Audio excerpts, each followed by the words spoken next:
भौतिक विज्ञान। आज हम इंटर का फिजिक्स स्टार्ट कर रहे हैं। तो भौतिक विज्ञान मतलब फिजिक्स पहले देखेंगे कितने भाग में बांटा गया है।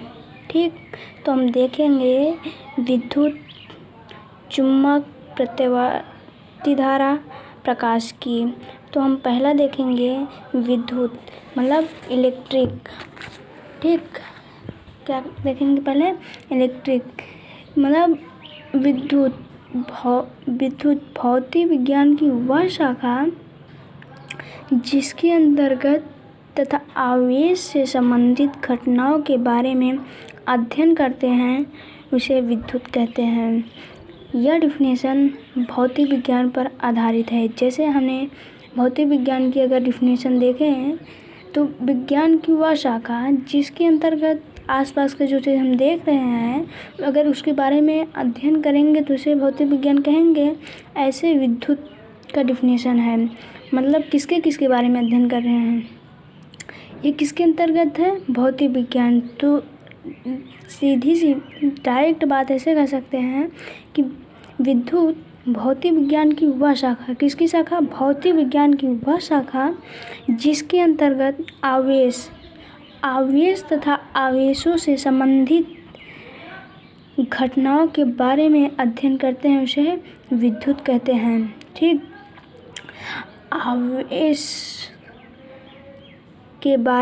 आवेश ही पूरे चैप्टर में बात होगा।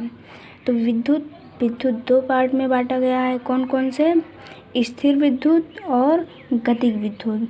ठीक, तो हम देखेंगे ये तो स्थिर विद्युत में हम देखते हैं जब आवेश स्थिर अवस्था में हो। स्थिर अवस्था का मतलब ही है कि स्थिर अवस्था रहे, एक स्थान से दूसरे स्थान पर ना जाके जहाँ पर रखो स्थिर रहे। तो इसका डिफिनेशन देंगे जब आवेश स्थिर अवस्था में हो, आवेशों से संबंधित घटनाओं के बारे में विद्युत की जिस शाखा में, किसके? विद्युत की जिस शाखा के अंतर्गत विद्युत की जिस शाखा के अंतर्गत करते हैं उसे स्थिर विद्युत कहते हैं। ठीक, मतलब स्थिर अवस्था में ही आवेश केवल क्षेत्र उत्पन्न हो उसे स्थिर विद्युत कहते हैं। ठीक, अगला देखते हैं गतिज विद्युत। ठीक, गतिज विद्युत में देखेंगे जब आवेश गति की अवस्था में हो तो आवेश तथा आवेश से संबंधित घटनाओं के बारे में अध्ययन विद्युत की जिस शाखा के अंतर्गत करते हैं उसे गति की व्यवस्था कहते हैं। मतलब ये गति की अवस्था में रहे तो उसे गति की अवस्था कहते हैं। गति की अवस्था आवेश विद्युत तथा चुंबकीय क्षेत्र में दोनों में उत्पन्न करे तो यह गति की अवस्था कहलाती है। ठीक है, अब मेरा चैप्टर इसके बाद से स्टार्ट होगा। कौन सा चैप्टर है? चैप्टर का नाम कूलॉम का नियम तथा विद्युत क्षेत्र। ठीक, तो इसमें हम पहले क्या पढ़ेंगे?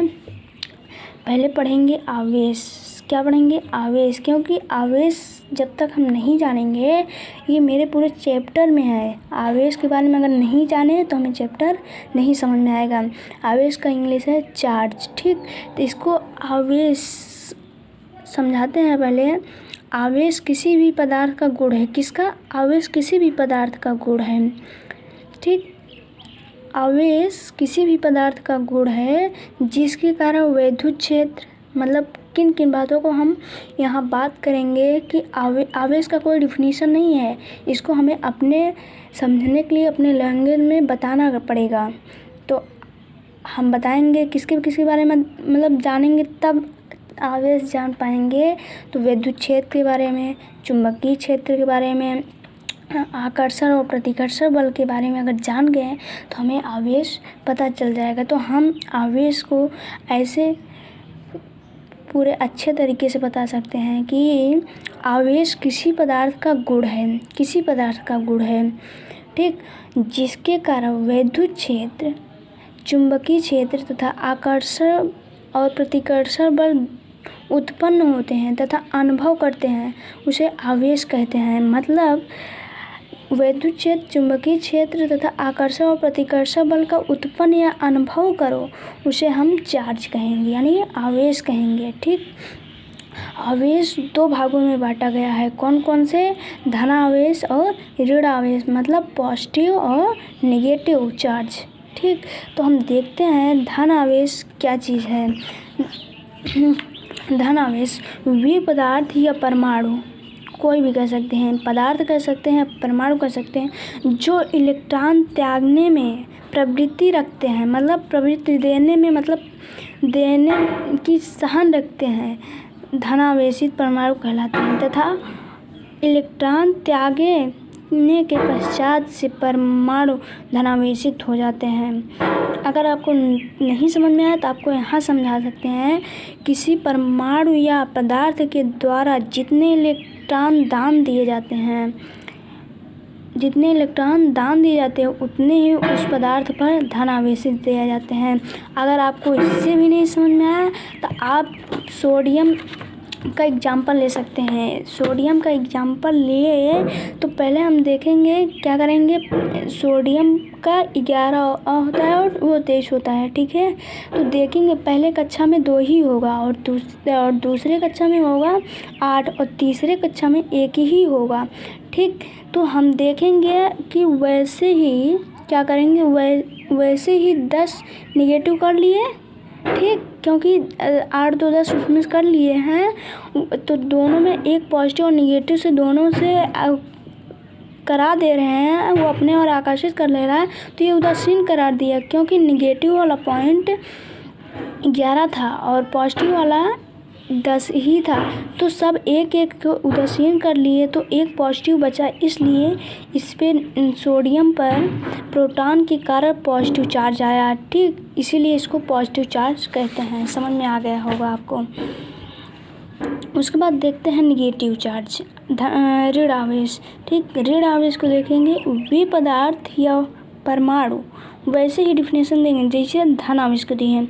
वे पदार्थ या परमाणु जो इलेक्ट्रॉन ग्रहण, मतलब वो क्या कर रहा था, त्याग रहा था, और ये ग्रहण कर रहा है, ग्रहण करने की प्रवृत्ति रखता है, ऋण पदार्थ कहलाते हैं। तथा जिसे इलेक्ट्रॉन संग्रहण करते हैं, इस पदार्थ पर उतने ही ऋण आवेश होते हैं। मतलब जो लेता है उस पर ऋण चार्ज आता है और जो देता है वह धन चार्ज कहलाता है। जैसे आप दूसरे एग्जांपल से ले सकते हो, अगर आप किसी से 5 रुपये लोगे तो आप को सोचते रहोगे कि अभी हम किसी का पैसा लिया है, मतलब ऋण आवेश में है, और कोई दिया है तो मतलब वो कहेगा मैं धनी हूँ, और जो लिया है वो कहेगा ऋणी मैं हूँ।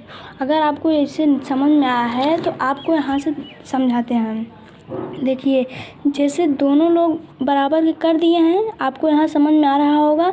तो ये क्या कर रहा है, इलेक्ट्रॉन दे रहा है। ठीक है, तो ये कह रहा है कि यह परमाणु धन आवेश हो गया है। कौन?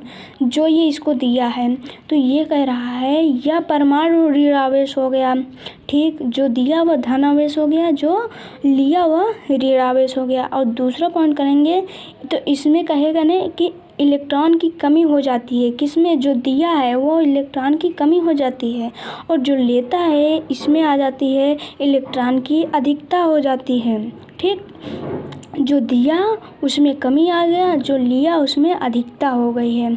अगला देखते हैं, परमाणु को द्रव्यमान पहले की अपेक्षा घट गई। हाँ, पहले की अपेक्षा इसमें इलेक्ट्रॉन घट गए, और इसमें देखेंगे तो परमाणु का द्रव्यमान पहले की अपेक्षा बढ़ गई।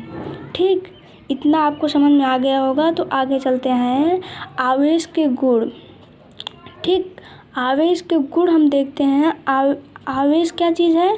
आवेश प्रतिकर्षण। देखो, ये इधर से प्रतिकर्षण करे, ये इधर से, अपने और दोनों प्रतिकर्षण कर रहे हैं ये दोनों, और ये आकर्षित करेगा। तो हम आवेश के गुण में यह समझाएंगे, आवेश के निम्न गुण हैं। कौन कौन से? निम्न, देखो इसमें दिख रहा होगा, ठीक। तो हम देखेंगे, ऐसा चित्र बनाएंगे और इसमें देखेंगे सजाती आवेश एक दूसरे को प्रतिकर्षित करते हैं। मतलब अगर एक समान आवेश, देखो एक समान है इसलिए इसको प्रतिकर्षित करेंगे, मतलब सजाती आवेश रहेगा तो प्रतिकर्षित करेगा। ये दोनों सजाती आवेश हैं इसलिए प्रकर्षित करें, मतलब पॉजिटिव पॉजिटिव और ये निगेटिव नेगेटिव हैं। ठीक, दोनों प्रतिकर्षित किए, जबकि विजातीय आवेश एक दूसरे को आकर्षित करते हैं। देखो पॉजिटिव और निगेटिव का अगर सिंबल रहेगा ये अपने ओर आकर्षित करेगा, इसलिए इसको आकर्षित करते हैं। ठीक, इसके बाद आपको बताते हैं आवेश क्वांटीकृत होता है। कौन क्वांटीकृत होता है, अर्थात ऊर्जा के पूर्ण बंडलों के रूप में होता है। अतः जब भी कोई परमाणु इलेक्ट्रॉन संग्रहण करता है या त्यागता है तो एक पूर्ण संख्या के रूप में होता है। जैसे कि मतलब अगर पूर्ण संख्या में नहीं रहेगा तो किसी का ना तो संग्रह कर सकता है ना तो त्याग कर सकता है। जैसे हमने मतलब आवेश बराबर 1 लेंगे 2 लेंगे तो ऐसे ही देख लेंगे। ठीक है, और इस इलेक्ट्रॉन बराबर 1.6 × 10⁻90 होता है। इसलिए तो क्यू आवेश ऐसे n तक बढ़ते जाएंगे।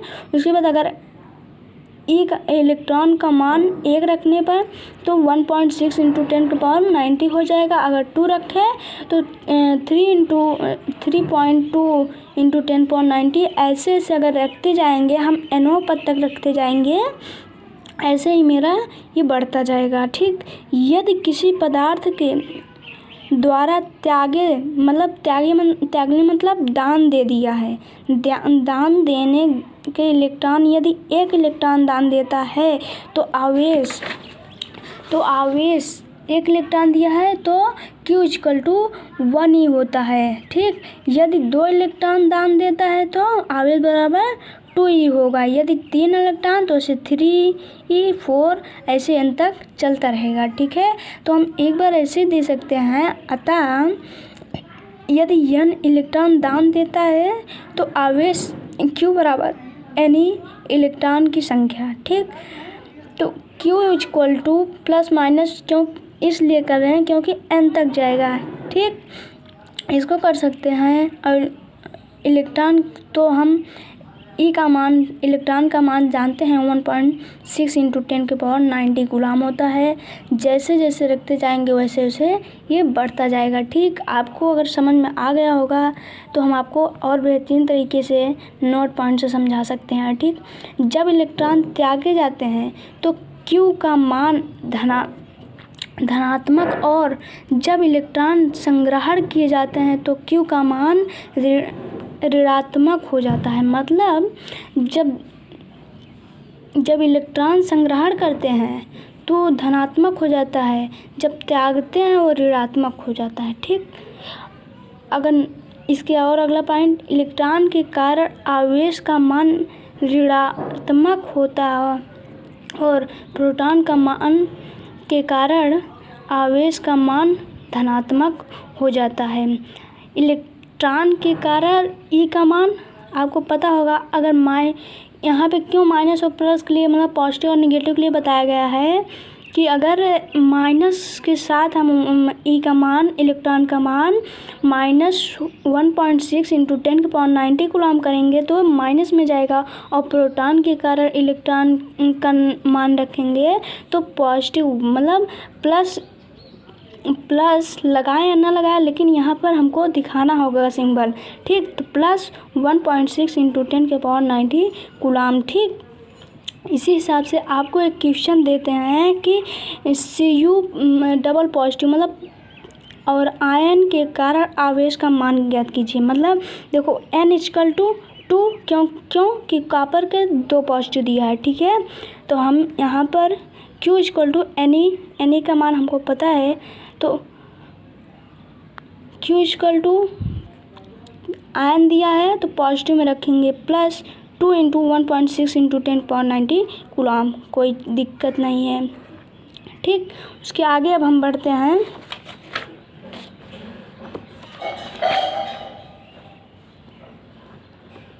ठीक है, अब हम आप इस चैप्टर में यहीं से समाप्त करते हैं। अगले वीडियो में अगला टॉपिक पढ़ाएंगे। ठीक, इसमें जहाँ भी दिक्कत हो आप बताइए, उसके बाद हम आपको और अच्छे से एक्सप्लेन कर देंगे। और चैनल को सब्सक्राइब ज़रूर कर दीजिएगा।